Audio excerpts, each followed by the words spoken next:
Kit, firstly, let's talk about Ross McCormack and the contract extension that he signed. You must be delighted. I know that Ross is. We spoke to him earlier and he said that even though there was reported interest from other clubs, he only had one intention, and that was to stay at Fulham. Yeah, no, really pleased, obviously, that's all tied up. So, Ross is very happy here, and we're obviously very happy with him, so it's a good bit of business done there.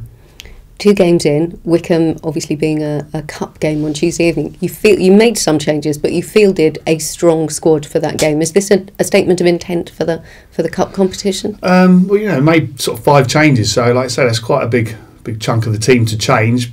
But also, it's like you said there, it didn't weaken us at all. We've got a fairly tight knit squad. I think it's going to be this season, but it's going to be a squad with really good quality where we can make changes without sort of weakening the team, and in fact in some ways enhancing it or changing options. We've got a few different options now that we can do, and it's quite encouraging. I think Wycombe was a tough game.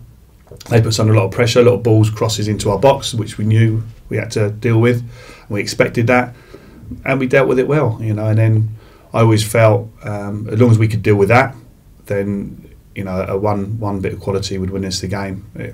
Hopefully, if we'd have scored the first goal earlier, you think there might be more to follow. But as it was, we left it sort of reasonably late, but it came at a big, important time for us. But in terms of keeping the momentum going, regardless of the changes, it shows that you have a strength in depth in the squad and that you can make those changes when needed. And it's important to keep winning games. Well, it is. And, I'm very mindful of that. I want to win every game that we're in for. It's an opportunity to give other people starts as well, so the cup can be very useful. But like I say, we're doing it now without weakening the team and the side, so we're in a decent place as a squad. We're still looking to try and strengthen it and improve it even more so, but I'm comfortable and I'm confident, and I feel that we've got a squad that's fit for purpose, and the purpose is to challenge in the Championship, and then perform adequately in cup games as well.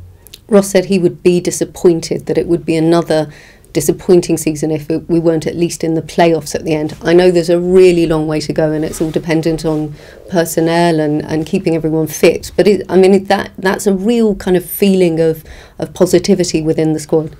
No, it is. I think there's a lot of talk about promotion last close season and pre-season and things like that. But also I looked at our squad, and realistically, I didn't think it was ready to challenge in the Championship. Knowing, I've obviously been around it a long time, the Championship, and know how tough and competitive it is. This season, I'm a lot more confident in the entire makeup of the squad, and I think we've sort of progressed and strengthened as a football club on the whole.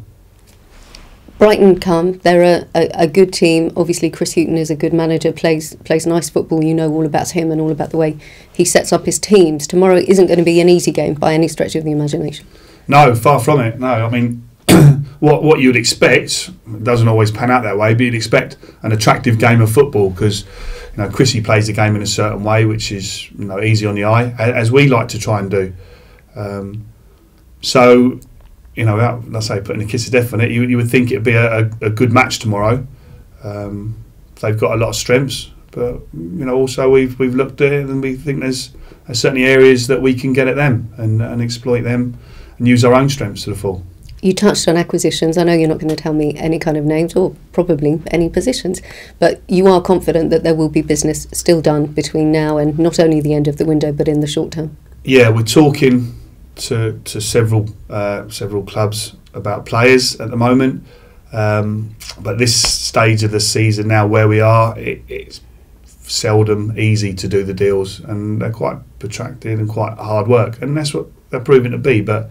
And with financial fair play, they're also challenging in terms of the finances that are. Yeah, absolutely. So there's lots of things we need to take into account, but all that said and done, I'm very confident. Alistair and Mike Rigg are working very hard, and we're all working together to try and get some more good players in to enhance what is already a good squad. It is the first home game of the season. How important is it to get back to that difficult place to come and visit that Craven Cottage used to be, that hasn't been the same for a couple of seasons? No, that's exactly what we want it to be like. You know, I remember obviously going back several years now to my time as a player here, and we just used to love playing at the Cottage, and you literally did feel unbeatable when you're walking out there. And I want that to be instilled into the players and the fans as well. I want our fans to be turning up for home games, feeling that we're going to win, confident that we're going to put in a good performance and we're going to win the game. That's what I want everyone to be thinking, everyone to be feeling. But we've got to be realistic about it. We've got to be good enough to do that, and I feel that we're getting there. We're getting better all the time. We've put in a couple of solid performances in our first 2 games, and we'll continue to get better because I'll continue working and the players will too. So we're getting there. We wish you luck. Thank you.